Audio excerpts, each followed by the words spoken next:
हो रहा है।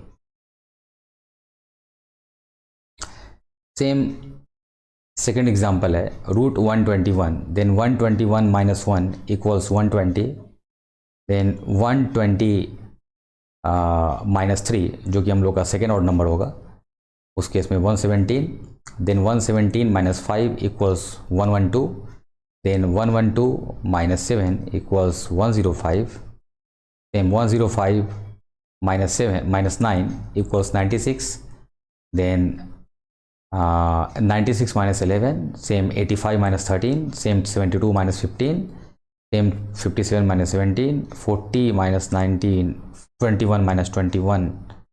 तो इस केस में हम लोग देख सकते हैं कि ये ज़ीरो हुआ। तो हम लोग कह सकते हैं कि जो सब्ट्रैक्टेड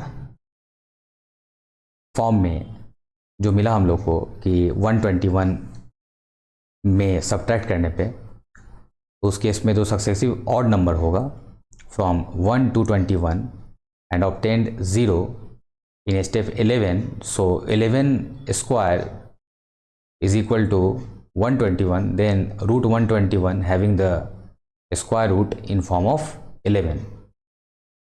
तो इस केस में हम लोग ये देख सकते हैं कि जिस स्टेप में ऐसा होगा सक्सेसिव ऑड नंबर्स को यूज़ करते हुए जहाँ पे वो ज़ीरो मिल जाएगा, तो उसका स्क्वायर जो होगा वो रेडिकेंड के इक्वल होगा, यानी कि वही square root of that given number होगा। सेम इस मेथड से हम लोग क्या कर सकते हैं, स्क्वायर रूट्स को फाइंड आउट कर सकते हैं। Now finding square root by prime factorization method. तो प्राइम फैक्टराइजेशन मेथड के फॉर्म में भी हम लोग इसको कर सकते हैं, पेयर्स के फॉर्म में ट्रांसफॉर्म करके। Write down the prime factors of the given number, make pairs of prime factors such that both the factors in each pair are equal, write one factor from each pair, find the product of the above factors, the product is required square root।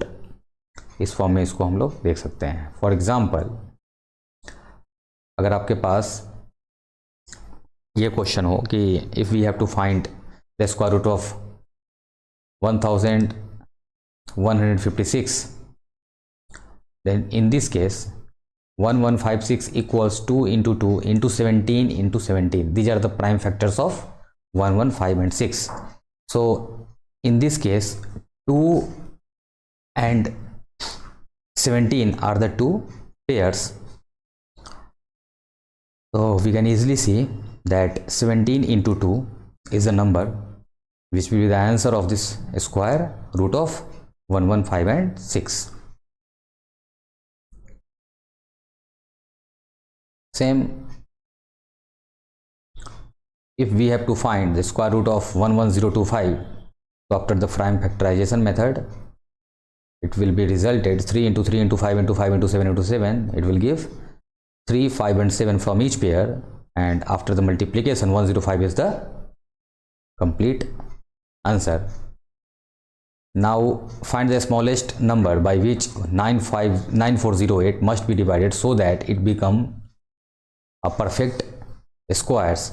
Also find the square root of the number so obtained 9408, 2 into 2 into 2 into 2 into 2 into 2 into 7 into 7 into 3. So we observe that prime factor 3 does not form a pair, so there is no perfect square of this number. So what we have to do, just we must divide the number by 3 so that the quotient become perfect square. So 9408 when divided by 3, then 3136 will be the answer, and in this case 3136 have the complete square format in form of 2 into 2 into 2 into 2 into 2 into 2 into 7 into 7. So there are 3 2's from each pair and 7 from one pair.